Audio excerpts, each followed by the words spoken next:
Hello, I'm Annihilator, and welcome to this Centurion 1 tank review. The Centurion 1 is the Tier 8 British medium, and in my opinion is really, really good. I'm enjoying this tank a lot at the moment. It's fantastic.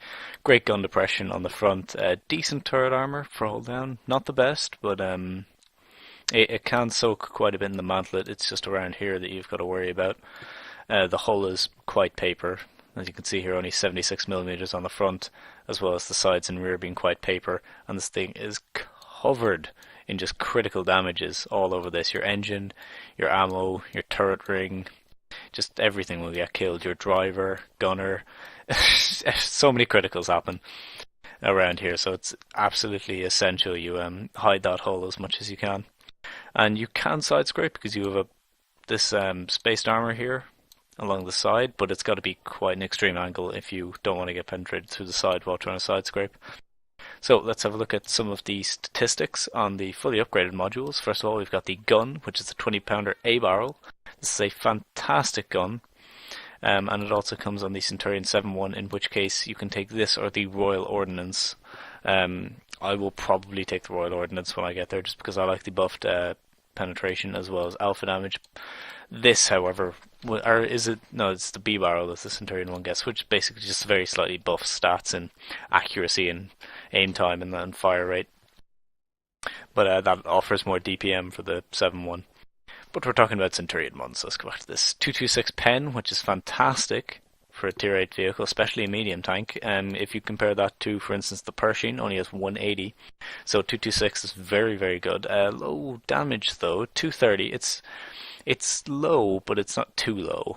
It can still hit for a fair bit, and since you pen nearly all of the shots you fire, it is still quite good, and gets a 7.5 rounds per minute, which, if you calculate that into seconds, is about 6.75-ish seconds, depending on what you go for modules and your crew experience and that kind of thing. The accuracy is 0.33, which is fantastic, and the aim time is 2.3, which isn't the fastest, but it is still quite moderate compared to some of the other aim times. It's on the heavy vehicles, for example, you're going to snapshot a lot easier than they will. So if we look at the modules, obviously a rammer is going to be quite standard. You're going to need this on nearly every medium tank of the game. As long as it can mount it, a rammer is always taken. And then I've gone for a vert stab over the GLD, because with 2.3 second aim time you don't need that GLD. I find the vert stab much more useful, as well as taking those shots on the move. And then I've gone for vents for just overall buff stats on everything. So there's the modules, there's the gun to use in conjunction with the modules. Let's have a look at the rest of the armouring. On the front of the turret you've got 165, which is not... That's just this bit around the gun here. The mantlet is a lot tougher. Words is a lot tougher. I'm not sure exactly the thickness of it, but it will soak quite a lot of gold rounds, because they will just zoom soak into that, as well as being able to soak high tier weapons quite nicely as well. And it also has a 400-meter view range, which is fantastic in a Tier 8 medium. So next, let's look at the mobility for the Centurion 1. It is not the most mobile of vehicles. It does about 40 kilometers an hour, which is its speed limit. Under its own power, it does hit that and doesn't go much above it over or down hills. It's not that fast, but it does maintain that speed nicely. So it's not that slow either. It's quite average in its mobility. So maybe not a true medium tank. More just like a light, fast, quick, heavy. If you don't like armor on your heavies. The traverse speed 36 is very fast traverse, which is nice, and a 750 horsepower engine. And the radio, nobody really cares about that. 750 is fine. 1450 hit points is quite important, considering the IS-3, if you have a look at it here, only has 1500. So you've got nearly as much HP as a Tier 8 heavy of the same tier. So this thing can take quite a few hits. So if you're playing against Tier 6 and Tier 7 vehicles, you're going to be able to bully them with your superior DPM, as well as having superior HP as well. So that's very important, as well as if you can get into a hold down position against this turret, they're not going to be able to penetrate it. So you just be able to kill them off full HP without taking any damage, hopefully, in the best case scenario. So now let's take a look at the ammo and equipment loadouts, or consumables should I say. I've gone for pretty much just all AP, 2 HE for the lols, and 6 premium rounds that I haven't fired yet in maybe 20, 30 games with the Centurion 1. I haven't had to fire a single one of them. So the AP is really all you're going to need there. And I've gone for an automatic fire extinguisher because it doesn't get set on fire a lot, but the engine is a very, very large target to be shooting on this thing, and an engine fire is the last thing you want, as well as I just had spare ones left over from those events a couple of weeks ago, and then just small repair and med kit. So let's take a look at the crew skills. Currently I'm on my second skill at about 80% on all of them. I've gone for Sixth Sense for the first skill, which you can set to repairs or camouflage and then switch it once it gets higher if you wish. And then I've gone for Mentor, just to speed up the training of the other 3 crew members. Instead of Mentor, you could have gone for Repairs, as I have for all of my other guys, or you could have gone for perhaps Recon to buff that view range further, which could certainly be a viable skill. Onto the Gunner, we've got Snapshot for taking those shots on the move, I think is very important. And then I've gone for Repair, because looking at the other Gunner perks, I just didn't see any that I would find particularly useful. Perhaps Deadeye in the future, but these other 2 weren't going to be useful. Deadeye perhaps as a third skill, might swap it out. So, next on to the driver. Again, I've gone for Snapshot. So Snapshot, Smooth Ride and a Vert Stab. This thing is incredibly accurate on the move. You don't need clutch braking here. I guess you could take preventive maintenance if you don't want to carry a fire extinguisher and swap it out for pudding or something. But wouldn't get that. The off-road driving as well, it hits its 40 over anything, you don't need that, and controlled impact 2 rams in the Senti. So you've just got your smooth ride, repairs, and then I would probably go for, if you want camo, you can go for a camo crew. If not though, I would go for clutch braking. Now on the loader, you are going to need safe stowage. Absolutely going to need safe stowage on this thing. Any shots in your side or your frontal hull seem to get your ammo rack nearly every time. So, or well, not every time, but they seem to hit it very, very often. So you're going to need safe stowage. And then I've gone for repairs. But you have this guy, the loader is also the radio operator at the same time. So you've got quite a few possibilities here. You could go for the situational awareness combined with the recon that you got in the commander. Adrenaline rush as a 4th skill really is all that's ever used for. Intuition never used. Relaying, signal boosting, call for vengeance, and all of these very useful. And then camo or repair. So I would go safe stowage and then get repair. In my opinion, that's what I feel is the most useful. And then as a 3rd skill, I would probably just get full camo crew, and then once they get about 50% up, I will swap them all and get BIA. So that's how I'm gonna play my Senti. As a research path, if we look at the tech tree here for the British, you go up quite an interesting line for the Centurion 1. You start with the Cruisers and the Covenanter. I'm not going to talk too much about these, they're not very important. The Covenanter is a light tank with an autoloader, which is quite nice. I think it's a 4-shot autoloader, so you can deal off about 200 damage in, I think it's about 3 or 4 seconds, which is pretty awesome. Then you get the Crusader, which is it goes back to single shot. It's just a standard light tank, just do some passive scouting, you'll do okay in that thing. And then you get the Cromwell, which is a fantastic medium tank at tier 6, got great DPM, great mobility, and a very good gun. And then you get the Comet, which it's kind of like a slow version of the Cromwell, but it has hull down potential, which is quite nice, and it's got very nice DPM. And then you get up to the Centurion 1, which is again very similar to the Comet in not having the best mobility, but having the hull down potential, again with a very good gun, very accurate, and great penetration. Then you get Centurion 7-1, which is again serving similar roles, but slightly altered. With the Centurion, it depends on the gun you use. If you take the DPM gun, it's better to be in support or very aggressive positions. If you go to very aggressive positions and you can't be dug out and you can be supported by your team, that can certainly win a game. But if you go for the higher alpha gun, you're much better at sniping, and you're much better at kind of nearly even fact going with the heavies, because you have 390 alpha with that thing, and you've got 268 pen, I think, so it's very, very effective in dealing with enemy heavy tanks that might be, bouncing shots. You can just shoot them through the turret. You can pen a mouse in the turret with that gun. And then you get the FV4202, which is essentially a Centurion 7-1 with a different turret and a big ass weak spot on the top of it. We looked at the tech tree. Let's have a look at the research tree. Okay, so if you have played the British heavy line, you will I don't think you get the. Oh, you do. You get the A barrel from the Carnivan and the Conqueror subsequently. So you may get the Top Gun immediately, but you won't have this turret, so you can't mount it. So free XP is going to be needed there, which is 16,000. Not too much free XP, and it's well worth it. Or if you want to go for the guns, the 17 pounder. Not a bad grinding gun. It's got decent enough penetration, okay damage, pretty good DPM as well.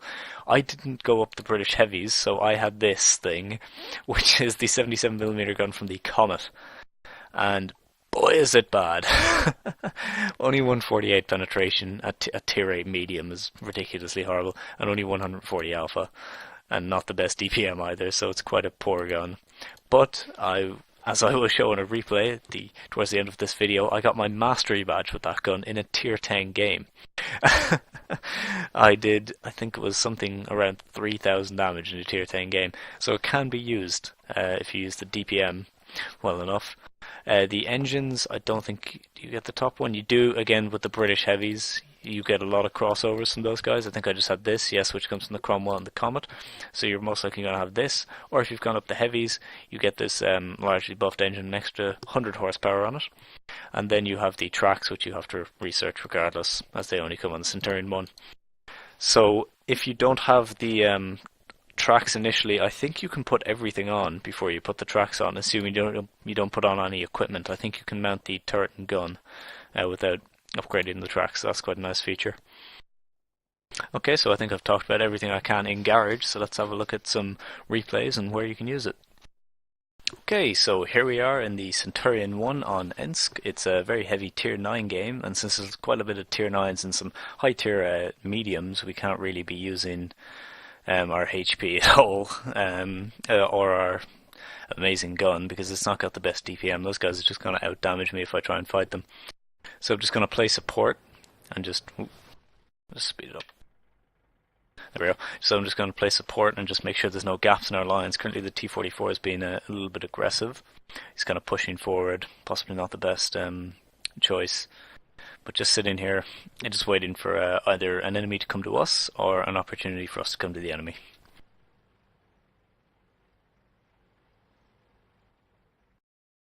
Okay, so here we have the IS-8 spotted over there. I don't know what he's doing, but he has zero cover over in that place.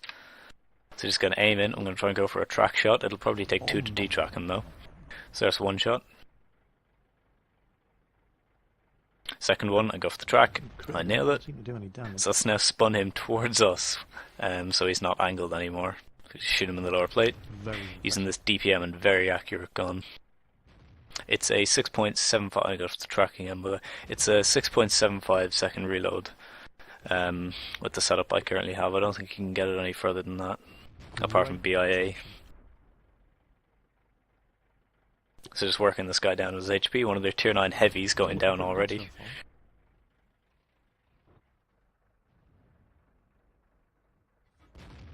Don't know where that goes.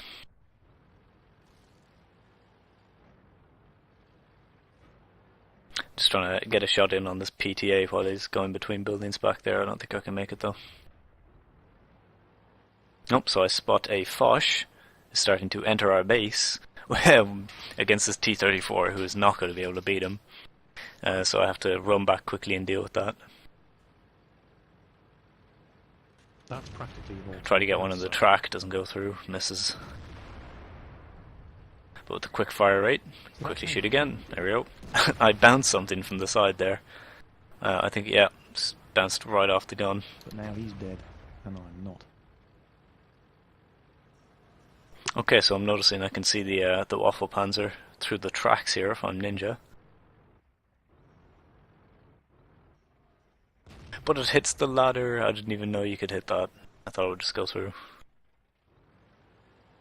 Then the other thing I noticed is that T-34 just seems to be sitting there, being a bit of a derp. So I can probably go kill him if I choose. Here he is, waiting to stop rocking on the tracks. Go for a tracking hit. Beautiful, right into his track using this accuracy. So we're currently up at about 1.3k damage, and I'm just going to sit here and farm away on this T-34.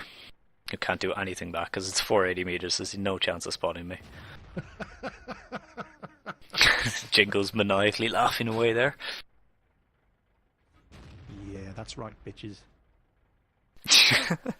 Fits in so well. Phenomenal. I think that one got his turret ring. Then the killing shot. And there we go. Was born. 1.2k damage on on that T-34. What a herpaderp chilling in the base. Just gonna speed it up until we get to some more action.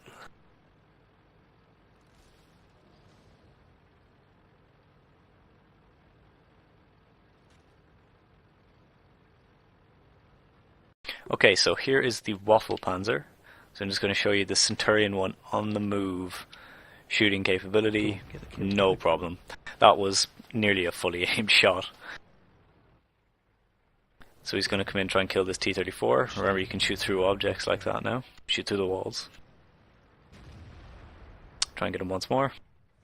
Absolutely magnificent. Some people don't know about being able to shoot through walls, so I've had hacks called on me a few times for that. Unfortunately, he bounces the PTA's track, but he bounces me as well with the pro-angling, aka pro-angling. A bit of a problem. I'm not sure where that went, actually. I thought that should have just gone through the wall and hit him. I know this Waffle's fired, just shoot him again.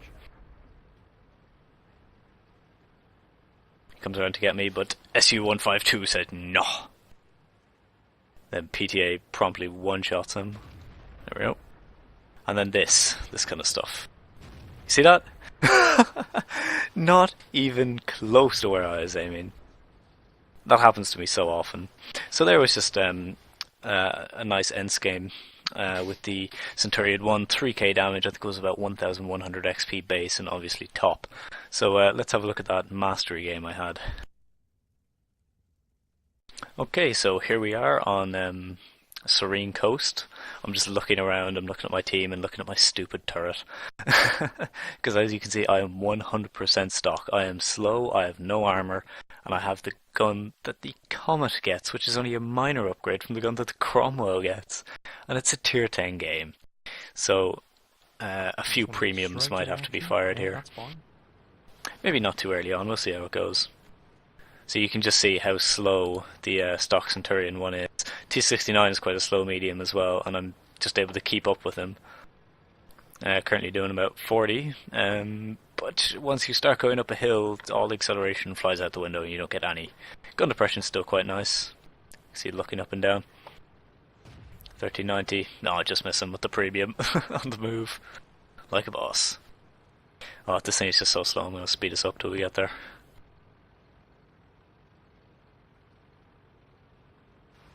This is a position I particularly like on this map. It just allows you to go hull down and get shots in on a various number of locations. As you can see the Tiger. I think I'll get him on the side of the turret. There we are. 165, a high damage roll.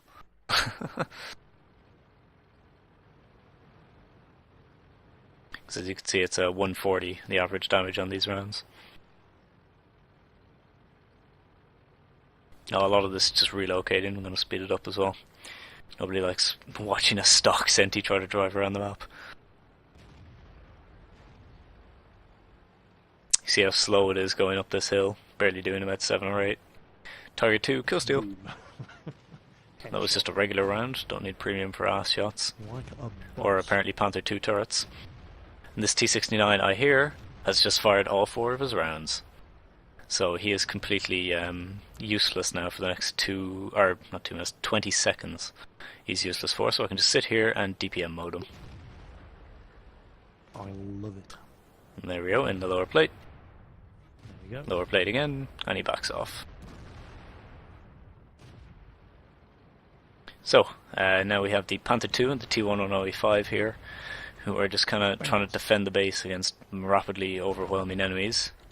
Except, no, it's just me and the Patton now. Where did the team die? Everywhere, it seems. Centi 7-1 is hanging back in the position I was in earlier. And so it's me against this IS-8, who just bounces off my stock turret. Herp-a-derp. Off the little hatch on the top there. So he's going to go around, just going to flank him. This Patton is on full HP. He can hold his location there, no problem. Find a Yag Tiger. who I hear has just fired. It bounced. Yeah, it's just trying it for the walls. It's not going to pen. Absolutely. That, however, will. magnificent. Premium OP, yo. 208 penetration has no problem going through there, apparently. So currently only on about 700 damage, but don't worry, that'll go up. Because premium, yo. Tough little tank. Isaac gives me his side. Thank you very much. No, just barely missed his track. Yagdire tries to come around. Fantastic. Lower plate. Misses me. Was he shooting someone behind? No, I think he just missed me. Doubt he can see that T-71 who was trying to defend the base against an IS-4. Yeah, good luck with that, bro. They don't like it up them. More shots on this IS-8 side. Bat retard. Well, the bat retard just killed you, so I don't know. What does that make you then? Lovely snipe on the tortoise. One goes a bit high, and I decide to save my ammo. Go for a kill though on the artillery. I mean, look at it. So 1400 damage now with the stock gun. It's a decent game, but can we make it better? Yes, we can. Hello, Mr. E5, and I switch back to regular AP because I know I don't need the premiums for this. Accuracy. No, get out of the way. And I missed that. I think I'll get the kill steal though. Can I get the kill steal? Yes, I can. Ninja. Okay, so there's 3. Oh, can I get another kill steal? But now he's Yes, another kill steal! So this is 4 kills in a tier 10 game with the stock Centurion 1. And nearly 1800 damage, but I'm not finished yet. I think I can find a few more if I race to the enemies. Tortoise, yeah, front lane, not going to go through that. Oh, hello, Mr. T30. I heard you had side armor. Not. I'm invincible. Just clearly just shows me his ass. No issues going through this at all. Great. Again. I go for a track shot. I'm not sure did it connect or not. No, it didn't. Or it probably just didn't detract. I think that one hit the side of his turret. Not going to go through. And then he gets tracked. Perfect. And a fire. Fire. Doesn't get much better than that because he's not putting it out. Oh, somebody else takes the steal. So there we are. 3k damage, 4 kills in the Centurion 1 stock. A tier 10 game. But wait, there's more. If I can make it to either of these guys, I can get a little bit more damage. No, I decide just to cap, because that IS-7 is the whole way across the map. I'm not going to be able to make it to him. But there you go, that is the Centurion 1. In conclusion, a fantastic medium tank. You really have to use its gun and its hold down abilities to your advantage. They're not the best hold down abilities, but they are pretty decent with that mantlet. Not with this one, the good one. So yeah, I would definitely recommend this tank, and the Centurion 7-1 that comes after it as well, I would recommend. Premium's not going to go through that, I don't think. And the FV, I'm still inconclusive about whether I would buy that or not. I'll have to get the Centurion 7-1, see how that plays for me. But yeah, if you like this, please, or you found it helpful indeed, please give it a like or comment below with the next tank suggestion if you have one. Thank you for watching, and goodbye.